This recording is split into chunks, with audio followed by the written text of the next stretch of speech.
Romeo बाब 15।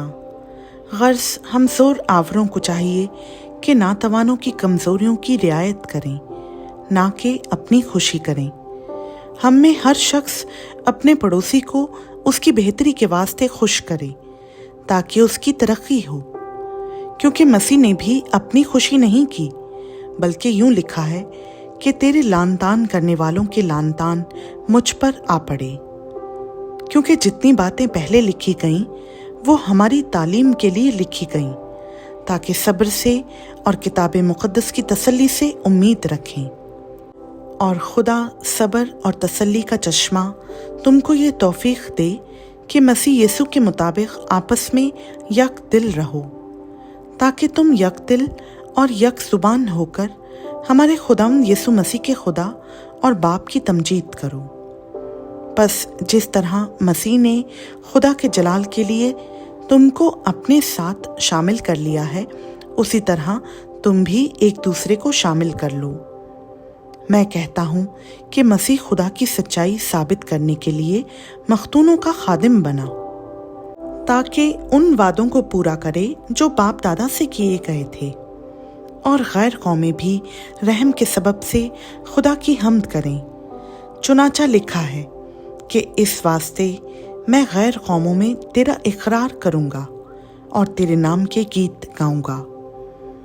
और फिर वो फरमाता है कि ऐ गैर कौमों, उसकी उम्मत के साथ खुशी करो। फिर ये कि ऐ सब गैर कौमों, खुदावंद की हम्द करो और सब उम्मतें उसकी सिताइश करें। और यसाया भी कहता है कि यसी की जड़ जाहिर होगी, यानी वो शख्स जो गैर कौमों पर हुकूमत करने को उठेगा, उसी से गैर कौमें उम्मीद रखेंगी। बस खुदा जो उम्मीद का चश्मा है, तुम्हें ईमान रखने के बाइस सारी खुशी और इत्मीनान से मामूर करे, ताकि रूहुल कुदुस की कुदरत से तुम्हारी उम्मीद ज़्यादा होती जाए। और ऐ मेरे भाइयों, मैं खुद भी तुम्हारी निस्बत यकीन रखता हूँ कि तुम आप नेकी से मामूर और तमाम मार्फत से भरे हो और एक दूसरे को नसीहत भी कर सकते हो।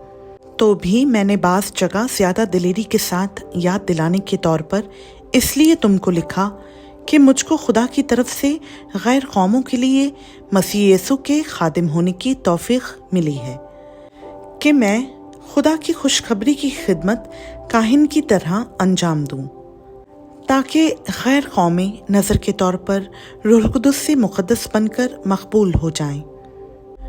बस मैं उन बातों में जो खुदा से मुतल्लिक हैं मसीह यीशु के बाइस फ़ख्र कर सकता हूँ, क्योंकि मुझे और किसी बात के ज़िक्र करने की जुर्रत नहीं सिवा उन बातों के जो मसीह ने गैर कौमों के ताबे करने के लिए कौल और फ़ेल से, निशानों और मौजिज़ों की ताकत से और रूहुल कुदुस की कुदरत से मेरी वसातत से की। यहाँ तक कि मैंने यरूशलेम से लेकर चारों तरफ इल्रिकुम तक मसीह की खुशखबरी की पूरी मुनादी की। और मैंने यही हौसला रखा कि जहाँ मसीह का नाम नहीं लिया गया वहाँ खुशखबरी सुनाऊं, ताकि दूसरे की बुनियाद पर इमारत ना उठाऊं, बल्कि जैसा लिखा है वैसा ही हो कि जिनको उसकी खबर नहीं पहुंची वो देखेंगे, और जिन्होंने नहीं सुना वो समझेंगे।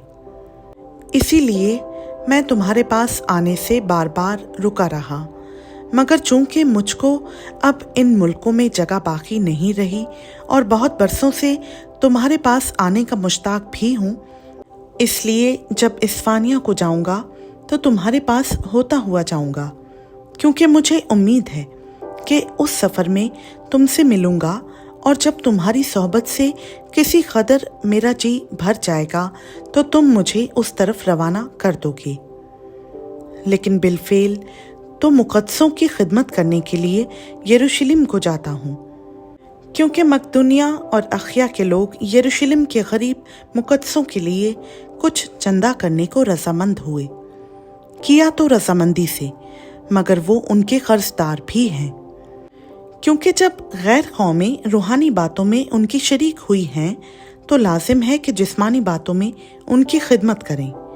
बस मैं इस खिदमत को पूरा करके और जो कुछ हासिल हुआ उनको सौंप कर तुम्हारे पास होता हुआ इस्फानिया को जाऊंगा। और मैं जानता हूँ कि जब तुम्हारे पास आऊँगा तो मसीह की कामिल बरकत लेकर आऊँगा। और ए भाइयों, मैं यीशु मसीह का जो हमारा खुदावंद है वास्ता देकर और रूह की मोहब्बत को याद दिलाकर तुमसे इल्तमास करता हूँ कि मेरे लिए खुदा से दुआएं करने में मेरे साथ मिलकर जान फिशानी करो कि मैं यहूदिया के नाफरमानों से बचा रहूं और मेरी वो खिदमत जो यरूशलेम के लिए है मुकद्दसों को पसंद आए और खुदा की मर्जी से तुम्हारे पास खुशी के साथ आकर तुम्हारे साथ आराम पाऊं। खुदा जो इत्मीनान का चश्मा है तुम सबके साथ रहे। आमीन। खुदावंद का पाक कलाम का पढ़ा, सुना, समझा और कबूल किया जाना हम सबों के लिए बाइस बरकत हो। आमीन।